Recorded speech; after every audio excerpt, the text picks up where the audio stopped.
All right, Kay, what are you doing this time? Well, Gary, thank you for joining me here at the VFW. Oh, hey, not just for magic shows anymore. Not just for some of the worst karaoke you're ever going to experience. Yeah. No, I decided to steal some Valor and get some marginally cheaper drinks. Nice. It's so tasty to steal Valor. Ooh, I understand why they made it illegal. It is the highest high you can reach. Yeah, it is. It's like fentanyl times crack. On acid and steroids. And steroids. Yeah, I was at a place where they had a little sign that was like, "We can no longer offer our veterans discount." Here, and it's because of tariff bullshit. I don't want to get into it. Keep it light. But I was just like, man, this is. I hate that the people who own this place had to put up that sign because somebody who's just working at the counter is going to have the worst conversation they've ever had. Oh, it's going to be terrible. You're going to have to answer for that. Like just a frontline worker. Yeah, no, fuck that. In like an abstract way, like in terms of principle. Yeah. And just defending your boss's decision to do that and rough stuff. Yeah. Anywho, let's steal some Valor. Yeah, let's steal some Valor. So most of these places have a no war arguments policy, or at least they do in The Simpsons. Or no, King of the Hill. It's King of the Hill. Yeah. So I'm just gonna like whisper to this guy, like, "Hey, World War II is the last good war." Oh. Okay. Yeah, no, there's a big there's a big foo-for-ah. All right. Yeah. There's some people here. Crowd's pretty upset. Oh, they're roiling. Oh, but I said the Vietnam War was good. Okay, now they're fighting each other. Yep. Okay. That's good. Yep. Okay. I don't. Wait a minute. Where'd those dogs come from? I don't know. Oh my God. Who's going to be the last war standing at the end of this debate in the marketplace of ideas? Oh, these dogs are just going wild in here. Yeah, they're stronger than these old men. Yeah. Shit. Gary, I think the winner's going to be the Beast Wars. It's going to be the Beast Wars. Finally.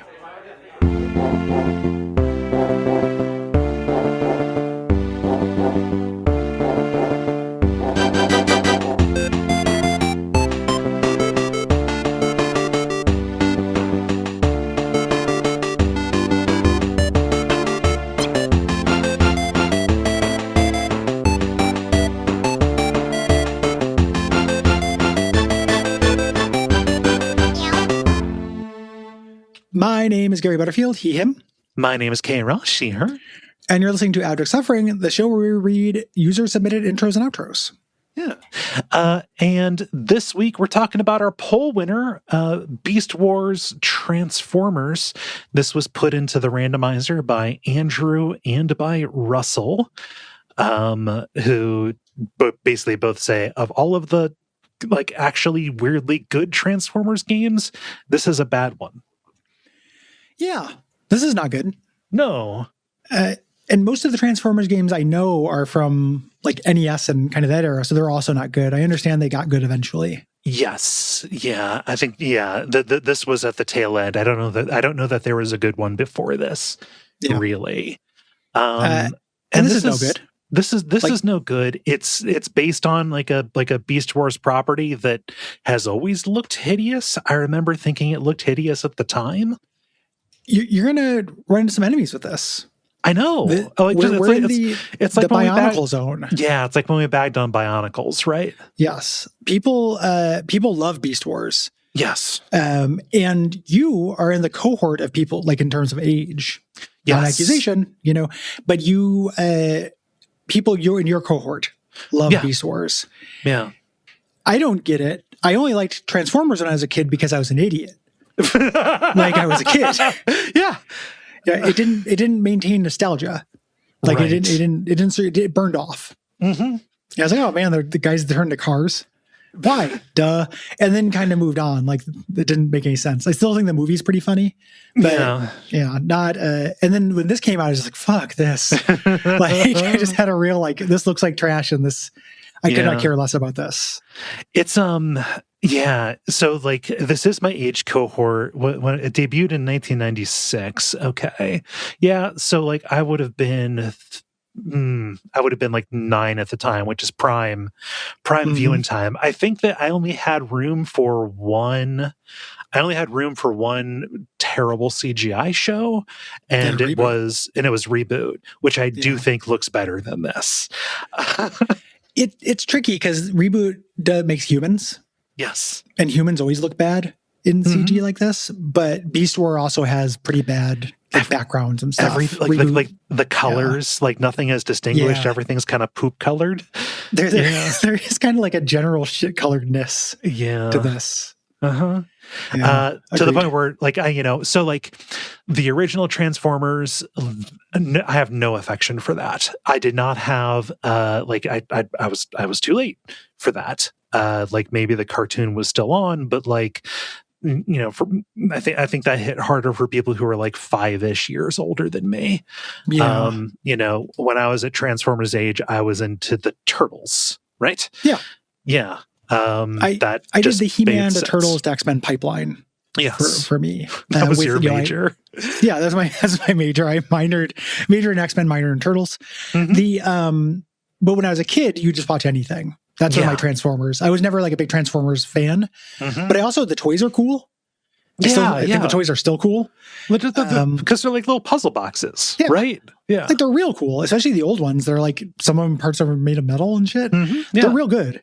They break, but if they're still in good shape, they're really good. Yeah. But I was I'm with you. I never had a lot of affection for Transformers. Yeah.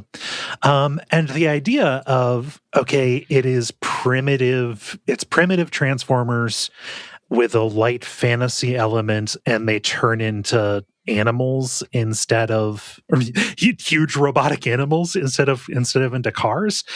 That's got some treads on it, right? It does seem theoretically cooler. Like the idea of a big angry gorilla or a scorpion is cooler than a hatchback. Yes. And if this was traditionally animated, I think that maybe it would have hit more for me. But as it stood, I just, when it aired, I didn't have time for it. It makes it weird that this wasn't the first thing, and Transformers traditional are not a spin-off of this. Right. Like it took this long for them to think of animals as being cooler than cars for like getting kids into shit. Yeah. Like that's nuts. Like they eventually did that in Transformers with the Dinobots, which everybody loved. Yeah. Because it's like, this is actually cool. Grimrock, he turns into a Tyrannosaurus Rex. Kids like that. They like that more than a semi-truck. Like kids aren't that in. I mean, they're into semi-trucks in terms of like pulling their hand down and going honk honk. Yeah. And sometimes the driver does honk honk back. It's a big loud machine. Kids are going to love them. Yeah. Yeah, but it doesn't make a lot of sense. Yeah.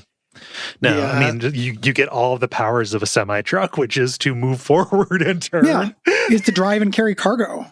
Yeah. And the back of Optimus Prime, his semi-truck would open up and there's like a little training dojo or something in there. But for whom? I don't know, for other cars or for like the little humans that ride around in them. It's very unclear. Yeah. One of the things I can respect Beast Wars for is it seemed like it just got rid of the human element. Yeah. And that always felt that was an awkward fit. That there was just a dude hanging around with the Transformers right inside him. Yeah. Now it's just a planet full of like CGI animals. Yeah. And like the idea is like they crash land here and there's too much energon on the planet and that's causing mutations and stuff. And to adapt, they have to take on animal forms and they're fighting over control of these resources. Yes. Energon is both good and bad. Yeah. They eat it and they can also kind of poop it out. So it's a little bit difficult to understand. I like that the main one is called Optimus Primal. I think it's kind of cute. Yep, that is cute. I don't like that one of the bad guys' name is Black Arachnia. Ooh, like that sounds like a talking point. I don't like that. Yeah, it is very funny that the factions, it's the Maximals versus the Predacons. Yeah. Also feel like the Predacons is also a talking point. Sucks. The Predacon theory remains unbeaten. Yeah. And there's a bunch of these that are pretty silly. Like I'm looking at the list of all the characters and stuff, and there's like Clawjaw, who is a squid. Squids don't have claws. No. Like they have a beak, and then Convo Bat, And it's like, what is that a pun on? I understand bat. Yeah, they and convoy. They should have just called it combat. Like, oh, that's our friend combat. Yeah. Yeah. Or like if it's supposed to be a portmanteau of convoy and bat, not combat. But it's convo bat. So you could make it like convoy yak or something. I don't know. It feels like there's something you could have done. Yeah. A lot of first draft shit. I'm looking at these things like it's huge Gen 3 Pokemon look. Yeah. Even if you just took the designs, which is also a Bionicle thing. I don't get it. There's a busyness to design that I cannot truck with that came up after my time. Yeah. Where like things look like Bionicles or something like that, where they just look like a bunch of squiggles to me. It's my eyes. It's not their problem. I understand. I'm just not trained for it or whatever. Yeah. But it reminds me of that. Whereas like the reason why I could look at Transformers, I wasn't a huge Transformers fan, but I could look at them is because they looked like cars that were people. Yes. Like their chest would be the top of the car. Their arm would be the door of the car. In the movies, they just look like a bunch of squiggles. These just look kind of like some nonsense when they're not animals to me. Yeah. When they're animals, they just look like animals. Also not that exciting. Yeah. And 3D animation, like a cool thing about the Transformers, like like kind of a wavy, speedy cartoon. Yeah. Like it wasn't the best animation in the entire world, but like there's an inherent floatiness to this era of CGI. Yes. Especially to like television scale, like timeline, like basically anybody who was not Pixar with a Pixar budget and a Pixar timeline, right? Yeah. I would say at that time, and even a little bit now, like when you see something that is just a CGI cartoon, it's hard for it to look good. We did that secret level nonsense on, and that did not look good. Yeah. Like it was, every once in a while you get a still shot that looked cool because it was just computer graphics, but in movement, things do not look like they exist in space. No, to me. Not at all. That's Unk hours. Like that's, I understand. Like that's old person coded, but it is something I feel. Yeah, I don't know. I don't even know how like old person coded is. I think it's also like snob coded. A little snob coded as well. Yeah. Yeah. But just because like there's this paradoxical thing. I have no idea if 3D animation is actually cheaper, but it requires less labor. Yeah. Is the thing. And it's important that it looks cheaper. Yes. Even if it is or isn't.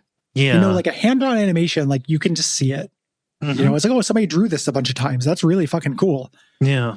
Each of these individual drawings is impressive on its own. And they did hundreds of them. Yeah. And there's like cool tricks, like even of the individual drawings, like they're tweens, right? Yeah. They're like blur frames and shit. Like it's cool. It is interesting, like as a craft, even squash and stretch, separating from from the art. My only experience is, I used to work at a video production company, and primarily we did animated videos that were like puppet rigged in After Effects was the primary thing. So like cheap. Eventually they started wanting to develop like CGI, like 3D CGI as a capability. And it was the most expensive fucking thing in the world and a completely different workflow. That was a fucking nightmare. You did not want to be on those projects. Yeah. Sounds bad. Yeah. So like, that's where I get I don't know if this is actually cheaper. Kind of deal. But like in the 90s, I guess there was just a certain prestige to it. It's why I watched Reboot. Right. It's like, oh yeah, no, this is a new kind of thing. Well, there were VHS tapes that were, excuse me, got a little choked up there. There were VHS tapes like those Mind Eye Theater things, that were just computer graphics. Yeah. It wasn't even there weren't stories or objects. There was just kind of abstract shit. And it was super prestigious. Yeah. You'd buy a half-hour VHS of that and just watch it. It's worse claymation.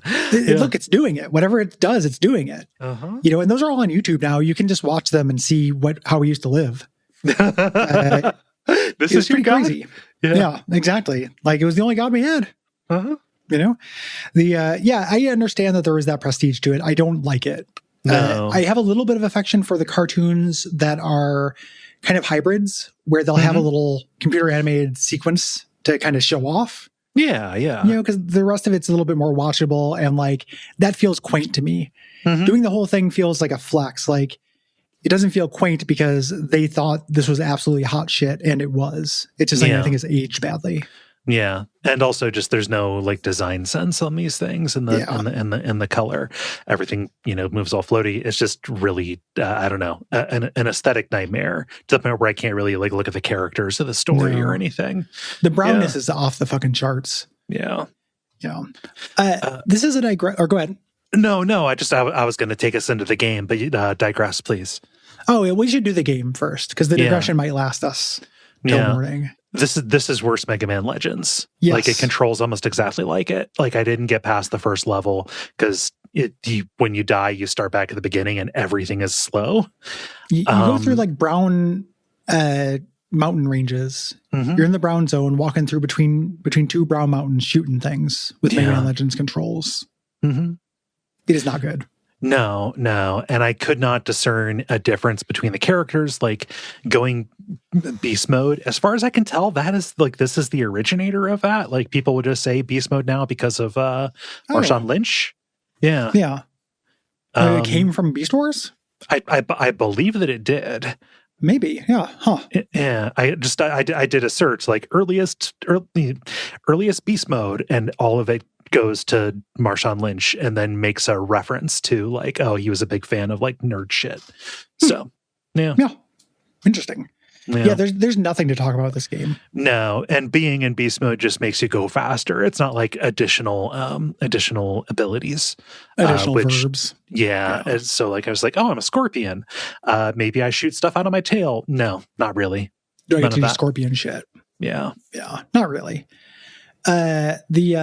Nothing really good on GameFAQs either. No one has done a FAQ, which is surprising because this is a property that has a lot of fandom. This was made by the Medieval team? Yeah. Huh. Yeah. Weird. Yeah. That game's not as good as you remember. No, I don't remember. I don't remember it being good, but like it is not.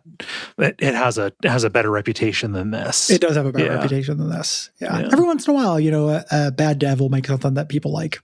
Yeah. There is a lot of stuff on the GameFAQs message board with a guy named RedRock5785 who is doing a baby talk bit with himself. Yeah. And it's pretty difficult. I find it difficult to read and tolerate. Yeah. So there's a thread, Dream Game.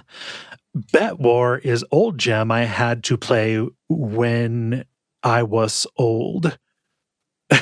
Yeah, it's baby talk. Yeah. He's baby talking to himself. Every once in a while, somebody else responds in one of these other ones, which is weird because I can't imagine doing that.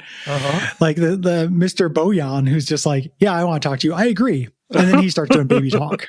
It's just a bunch of people just like doing baby talking to each other. Weird.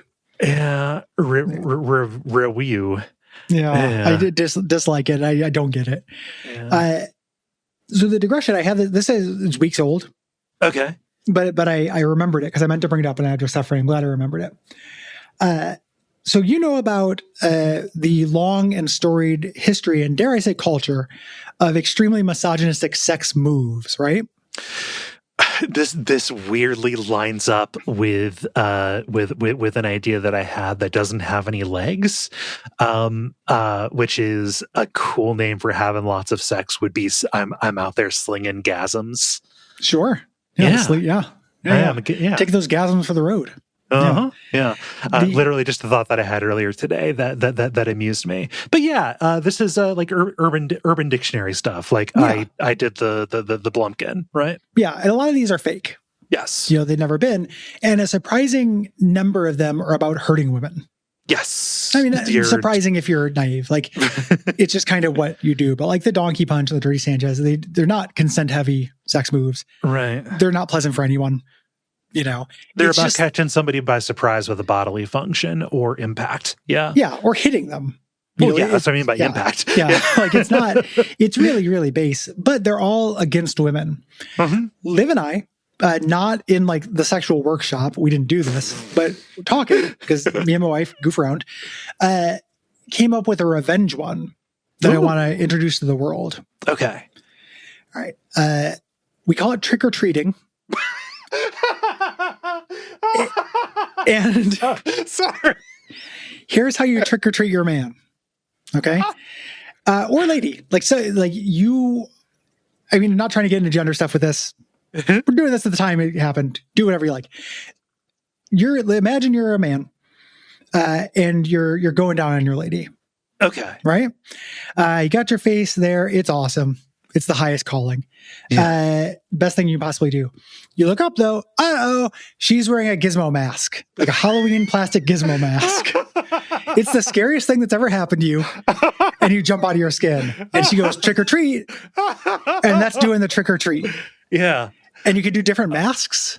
Okay. Like you just like while you're being serviced, you reach over and you grab like, you know, the Jason mask or something, or like the Austin Powers mask, and you put it on and like looks up, freaks the fuck out, scrambles off the bed, trick or treat. Right? Okay. Pretty good.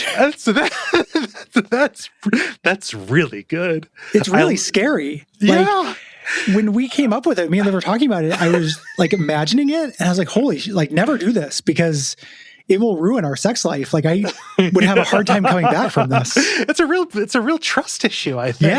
Yeah. And I think that's what makes it's not punching, but I feel like it's also really intense.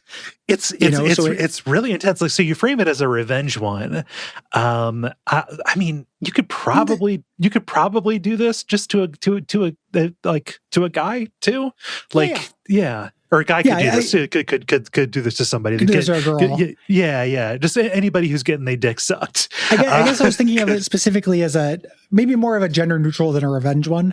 Yeah. Since most of them very specifically are about like punching ladies in the back of the head. Yeah. But like this has revenge. Like, you know, God, so weird. Feels so gross talking about this in detail, right? But like the eye contact during the oral sex is a thing. You know, it's a heightener, sure, right? Yeah. But like, you know, we thought about that though. You are punishing somebody for being very attentive to it. Yeah. Well, and the eye contact during oral sex, we thought about that. I was like, oh, when are you going to put on the mask? And it's not continuous. Yeah. Like if somebody just locks eyes with you and like stares you down the entire time, that is threatening. Yeah. That would make a silverback gorilla kill them. Like if you were going down on a gorilla, like they would fuck you up. They'd rip off your head. Pop your head like a grape. Yeah. Yeah. Like you do not just make uninterrupted eye contact the entire time. But you're not kissing. You don't keep your eyes open during it. Come on. Yeah. I think that's profoundly unsexy. Maybe somebody listening to this like, yeah, the eye contact during the entire time, unblinking, is what does it for me. But you just have to wait for like, they look in the eye and you kind of like, this is when you can reassure them. Like you look at them and like, you kind of give them a slow blink. You're just like, oh yeah. And then when they're like, okay, things are going good, they go back to it. Then you reach under your pillow, you know, and you grab your Optimus Prime mask. Yeah.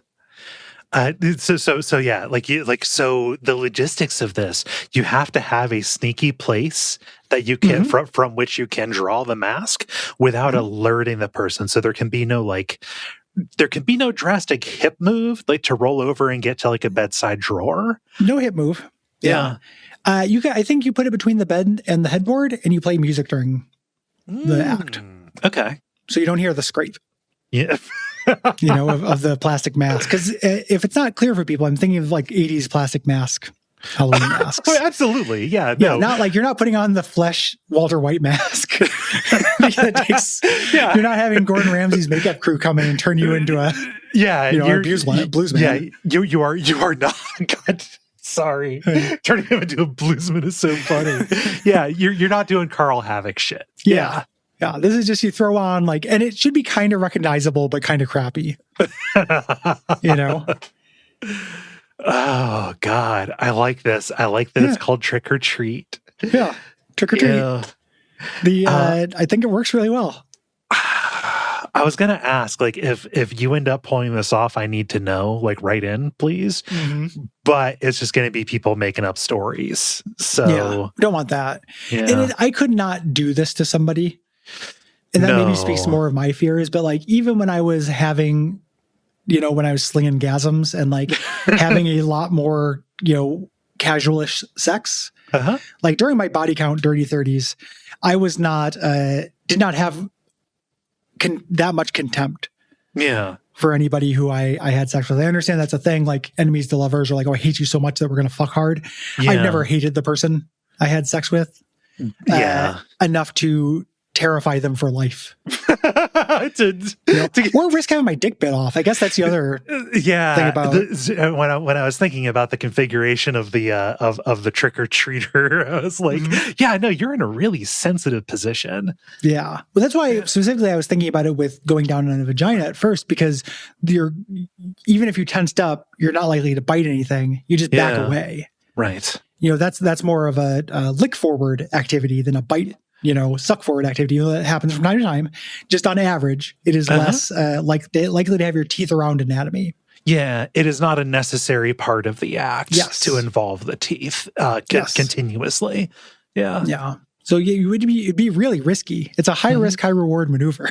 Yeah. So you got to really want it. God, I'm just thinking about the eye contact now. Yeah. Also, that should be a move as well. That's a more subtle psychological torture that you can do. Also, it's really funny that I said something fucking psychotic earlier and you did not clock it. Oh, the eye contact thing? Yeah, where I said like, oh, you're saying, oh, you don't keep eye contact while you're going down on somebody the whole time. And I said, yeah, it's not kissing. Oh yeah. Well, I think so. The reason why I didn't clock that is because that is a thing that there are multiple schools of thought on. Did you know that? What? Like, yeah, there are people who talk about. I've seen back when I was a kid and was like hungry to learn about anything that was about sex or romance because I was just a knowledge sponge about it. I remember seeing like advice that like you keep your eyes open during it. I don't in real life. So I can get a real good look at her ear. I don't understand it myself. Yeah. But the idea was I've seen that suggested. So I thought maybe like, oh, that you were actually coming from that place because I've seen it. Right. Said seriously. Yeah. I have not. So it's not, that is also not good behavior. Yeah. I think about the Venture Brothers a lot where, Brock is giving advice. And he's like, do I close my eyes? Like, she closed them. You keep yours open. And that's because you're Brock and you want, whenever she opens her eyes, to be looking directly into Brock. Yeah. That's, I don't understand it. I couldn't do it. Yeah. That's you're taking away one of your senses so you can enjoy the rest. Come on. Yeah. Yeah. And also what is there to see? Yeah. It's not a good angle. And also I think doesn't feel very romantic. Yeah. You look until you kiss. And then when you kiss, you close your eyes. Yes. If you're a coward, you close your eyes before you kiss and kind of just like push your lips out and hope. Okay, I'm going to walk forward. No, Homer, don't you kiss this pie. Then you do that. But really, keep your eyes open until you get to the kiss part and then you close. Yeah. That'd be my advice for budding teens. Is I don't know. It just I was about to say do it feels natural, but for some people it might be natural to keep their eyes open. I don't get it. Well, there's no cops. Yeah. Like, also, you shouldn't be getting your kiss advice for object suffering. You can do whatever you want. Also, like, what are the odds that the other person's going to notice? Yeah. Like, they're probably going to have theirs closed. Everyone who I have ever kissed closed their eyes. Yes. So it's not a sample size, of the world, but it's enough people that I feel confident saying that's probably most people. Yeah. It's one of those things no. So when you sneeze, it is not necessary for there to be a vocalization with it. Like, so when somebody does like a big kind of sneeze, like that is not, maybe not conscious, but like you can just do the and as there. So like this is weirdly one of the things that comes up in like voice training kind of shit, is just learning to separate that. Yeah. Oh, I thought it was like sneeze training because ladies do have a sneezotype. Yes. Yeah. Yeah. I thought that's what you meant. Like it was a sneeze chapter.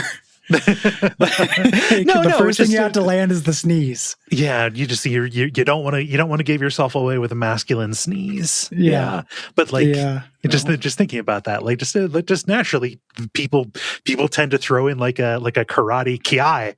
Like a cartoon achu. Yes, because of cartoons, like seeing that and stuff. Yeah, that is true. Huh. Yeah. Better to be silent, sneeze, and be thought a fool than to sneeze and remove all doubt. Prove it. Yeah, and prove it. Yeah. Or so says Sun Tzu. Yeah. What can people do if they like this show? If you like this show, you can go to patreon.com/Duckfeed.tv. There you can get a bunch of bonus episodes of this show that were made in the past, and also ongoing bonus shows that we do. We just double the amount of Unfilmable. If the idea of a trick or treat appeals to you, maybe there will be a horror movie based around it, and we'll talk about it at some point. That is something I want to make now. Yeah. Like write a script for the trick or treat. It can't be called that because that's already a movie, but yeah. And it's a horror movie, but it's just about that. Yeah. Like a lady who does that and really freaks people out. It's more of a scenelet. It's more of just Yeah. More of a mini-series, more of a series of webisodes. You can also leave us ratings, reviews on Apple Podcasts, Podcast Addict. Tell your friends. We appreciate that. Talk about us on message boards and such. Yeah. And join us in thanking our producer, Gwen. Thank you so much, Gwen. Yeah. Until next time, what should they do? Until next time, this has been Abject Suffering, where our dill burritos are at half staff.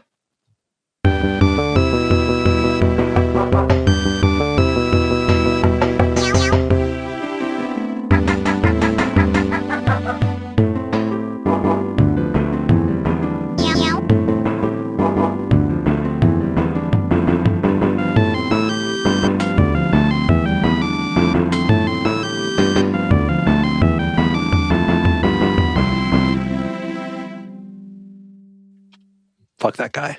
Yeah. Well, I think that's implied. I don't think you have to. Everyone knows. I know. I just wanted to say fuck that guy. It's an opportunity to say fuck Scott Adams. Get your bona fides out. Rest in piss. Yeah. He's not a good person.